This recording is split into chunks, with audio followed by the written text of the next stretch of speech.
خدا کو گواہ بنا کے کہتا ہوں کہ اگر آسمان کے نیچے صدیق مومن نہیں تو پھر سوائے ہستی پہ کوئی مسلمان پیدا ہی نہیں ہوا ہے. تم گفتگو کرو. آج شرم آتی ہے. ان پڑھ جاہل ذاکر اپنے سر پر صرف کالے عمامے باندھ کر اس لیے لوگوں کے سامنے آتے ہیں کہ لوگوں کے جذبات کو انگیخ دی جائے، انہیں کچلا جائے، انہیں مسلا جائے، لوگ مشتعل ہوں، فسادات ہوں اور ان کی چاندی کھری ہو جائے. اتنی شرم کی بات.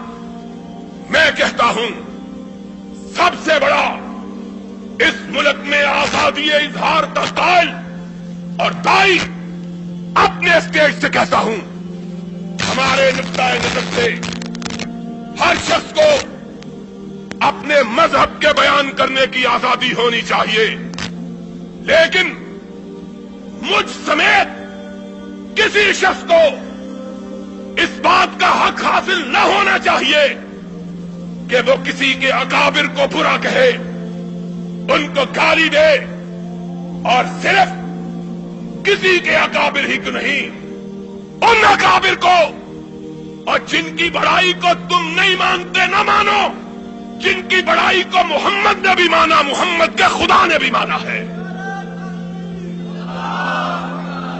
تمہارے ماننے سے کیا فرق پڑتا ہے؟ تم نہیں مانتے، نہ مانو. تم مانو گے تب بھی فرق نہیں پڑے گا، نہ مانو گے تب بھی فرق نہیں پڑے گا. تمہیں تکلیف کیا ہے؟ لڑائی کس بات کی لڑتے ہو؟ میں بتلاتا ہوں لڑائی کس بات کی لڑتے ہیں. لڑائی تذکرہ حسین کا، یاد حسین کی، ماتم حسین کا اور ذکر صدیق کا، فاروق کا. کوئی حیا کی بات کرو، کوئی شرم کی بات کرو. ہم نے ہمیشہ اس ملک میں امن و امان کی بات کی ہے، اس میں کوئی شبہ نہیں. کوئی دلیل سے بات کرنا چاہے آئے ہم سے دلیل کے ساتھ بات کرے. صرف چار کالے بل دے کر آدمی عالم نہیں بن جاتا. جو ساری کائنات کے شیعہ علماء کو میرا چیلنج ہے، صرف سیالکوٹ کے ملانوں کو نہیں، ساری کائنات کے علماء کو میرا چیلنج، کوئی ماں کا لال آئے اور میرے ساتھ سامنے بیٹھ کے گفتگو کرے. اگر 3 منٹ اس مسئلے پہ گفتگو کر سکے کہ صدیق کو علی نے نہیں مانا تھا تو کعبے کے رب کی قسم ہے میں محمد کے ممبر پہ قدم رکھنا چھوڑ دوں گا.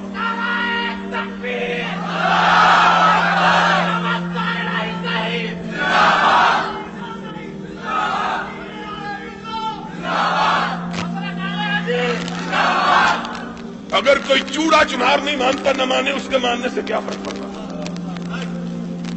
تیرے ماننے سے بھی کوئی فرق نہیں، تیرے نہ ماننے سے بھی کوئی. اور جن کی بات کرتا ہے ان کے پاس آ کے چل، انہوں نے مانا، ان کی اولاد نے مانا، ان کے پوتوں نے مانا، ان کے پڑپوتوں نے مانا، اور جتنے حالات سادے تھے سب نے مانا. اور جو ان کا نہیں ہے وہ ان کو نہیں مانتا، جو ان کا نہیں ہے وہ ان کو نہیں مانتا ہے. تیرے ماننے نہ ماننے سے کیا فرق پڑتا ہے؟ تیرے چاند پہ تھوکنے سے کوئی چاند گدلا ہو جائے گا؟ اگر کوئی نکلے ہوئے سورج کو اندھا اپنی آنکھیں بند کر کے کہتا ہے نہیں نکلا ہوا، ساری کائنات کہتی ہے نکلا، کہتا ہے مجھے تو نظر نہیں آتا. اس کو کہا جائے گا جا ڈس کے اسپتال جا کے اپنی آنکھوں کا آپریشن کروا. تجھ کو نظر نہیں آتا تو سورج کا قصور نہیں ہے. تیرے نظر نہ آنے سے سورج تو نہیں چھپ جائے. عجیب بات کرتے ہیں. میں یہ کہہ رہا تھا تیرے ماننے سے میں نہیں مانتا. وہ تو کون ہے؟ میں چوڑا ہوں نا. نہ مان بھائی. تیرے نہ ماننے سے کیا ہوتا ہے؟ تیرے مان اور نہیں مانتا نہ مان. تیرے ماننے سے کیا فرق ہے؟ ہم سے کیوں لڑتا ہے؟ لڑنا ہے تو حسین کے نانے سے جا کے لڑ، جس نے اپنی زندگی میں فاروق کو اپنے مسلح پہ کھڑا کیا تھا، صدیق کو اپنے مسلح پہ کھڑا کیا. میں نے کھڑا کیا. ان سے جا کے لڑ. آج نہیں لڑتا تو قیامت کے دن لڑ کے دیکھ لینا. تیرا شمار محمد کے ساتھ لڑنے والوں میں ہوگا، ہمارا ساتھ محمد کی بات پہ گردن کے جھکانے والوں کے ساتھ ہوگا.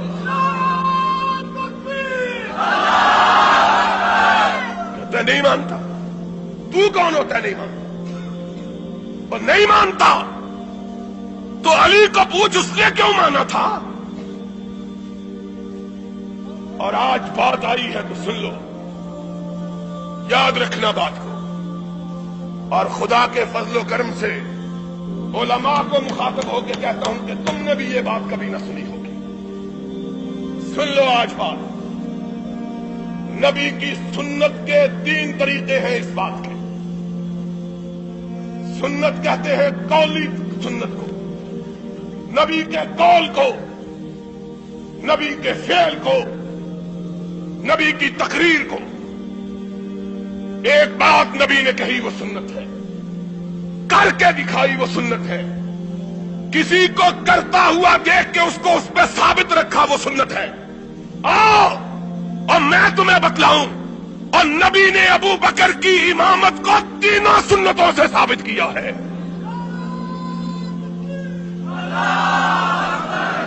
قولی سے بھی ثابت کیا، فعلی سے بھی ثابت کیا، تقریر سے بھی ثابت کیا. غشی تاری صحابہ مسجد نبوی میں دم بخود بہتے حجرہ عائشہ کی طرف دیکھ رہے ہیں. اس کے حجرے کی طرف دیکھ رہے ہیں جس کا نام تجھ کو گوارا نہیں ہے. اس کے حجرے کی طرف کہ قرآن نے جس کو مومنوں کی ماں کہا ہے، اور جو اس کو ماں نہیں کہتا وہ مومن نہیں ہے. اور جو مومن ہے عائشہ اس کی ماں ہے، اور عائشہ جس کی ماں نہیں وہ مومن. قرآن کا فیصلہ ہے. ازواجہ، آؤ تم نہ مانو، ان کو مبارک ہو جن کو ایمان مبارک ہے. تمہارے ماننے سے کیا فرق ہے؟ حجرہ عائشہ کی طرف نگاہ کیے ہوئے، اذان ہو چکی، نماز کا وقت آ چکا ہے. کواڑوں کی طرف نگاہیں لگائے کہ کونین کا تاجدار آئے اور ہماری امامت فرمائے. وقت بیتتا چلا جا رہا ہے. بلال با چشم نم اٹھے، آقا کے دروازے کے قریب ہو کے کہا الصلاۃ الصلاۃ. نماز. اندر سے کوئی آواز نہیں آتی. بلال کی آواز ٹوٹ جاتی ہے، دل شکستہ ہو جاتا ہے. آج اندر سے کوئی آواز نہیں آ رہی، نہ جانے میرے آقا پہ کیا بیت گئی ہے. صحابہ منتظر، آہیں کراہوں میں اور سسکیاں چیخوں میں تبدیل ہونے لگی. اللہ، آج کیا وجہ ہے کہ کونین کا تاجدار ہماری امامت کے لیے نہیں آ رہا؟ سرور کائنات بیماری کے عالم میں اپنے بستر پہ تشریف فرما. امہات المومنین گرد میں بیٹھی ہیں. آقا نے آنکھ کھولی. آقا، صحابہ آپ کی آمد کے منتظر، اور بلال کئی دفعہ آواز دے چکا، صدا دے چکا ہے الصلاۃ. نگاہ اٹھائی، فرمایا مروا ابا بکر فلیصلی بالناس. جاؤ اور فیصلہ آج اسی بات پہ کر لو. کب کہا، کس کو کہا، اور کے لوگ موجود ہیں، اپنے داماد موجود ہیں، اپنے چچا کے بیٹے موجود ہیں، عقیل موجود ہے، علی موجود ہے، ابن عباس موجود ہے، فضیل موجود ہے، اور تو اور رسول کا باپ موجود ہے، وہ باپ جس کے متعلق آقا کائنات نے کہا تھا ان عباس امی سن وہ ابھی، عباس میرا چچا ہی نہیں محمد کا باپ بھی ہے۔ اور وہ عباس جب جنگ بدر میں قیدی تھا اور قیدیوں کے ساتھ بنا ہوا تھا تو صحابہ کہتے ہیں ہم نے آقا کے خیمے پہ نگاہ ڈالی، دیکھا کہ آقا کے خیمے سے سسکیوں کی آواز آ رہی ہے۔ لوگ اجازت پا کے حضور میں حاضر ہوئے، یا رسول اللہ آپ اور آپ کی آنکھوں میں آنسو۔ فرمایا میرا چچا عباس قیدیوں میں بندھا ہوا ہے، محمد کو چین کیسے آ سکتا ہے؟ وہ چچا عباس ایمان لا چکا، اسلام قبول کر چکا اور سرور کائنات کے دست مبارک سے خلعت فاخرہ حاصل کر چکا۔ صرف چچا ہی نہیں، بنو ہاشم کا سردار بھی۔ اور کیا کہوں، تمہاری روایات کے مطابق حسن بھی موجود ہے، حسین بھی، لیکن امامت کے لیے میرے آقا تو نے پکارا تو کس کو پکارا؟ یہ سارے موجود، کہا مرو ابا بکر فلیصلی بالناس، جاؤ میرے چچا عباس کو کہو، میرے داماد علی کو کہو، میری دو بیٹیوں کے شوہر عثمان کو کہو، میرے لخت جگر حسن کو کہو، فاطمہ کے جگر گوشہ حسین کو کہو، تم پیچھے کھڑے ہو جاؤ، عائشہ کا باپ آگے کھڑا ہو جائے۔ مرو ابا بکر فلیصلی بالناس، جاؤ ابو بکر کو کہو آگے کھڑا۔ اور کس کی مجال ہے کہ دم مارو؟ کوئی اعتراض کر کے دیکھے تو صحیح، کوئی اعتراض کرنا تھا تو اس دن کرتے، کیوں نہیں کہا؟ آقا کس کو آگے کھڑے کر رہے ہو؟ کون بولے؟ کس کی مجال ہے کہ لفظ اٹھائیں؟ اور صدیقہ بولی، میں نے کہا کہ بولی نہیں، عرش والے نے بلوایا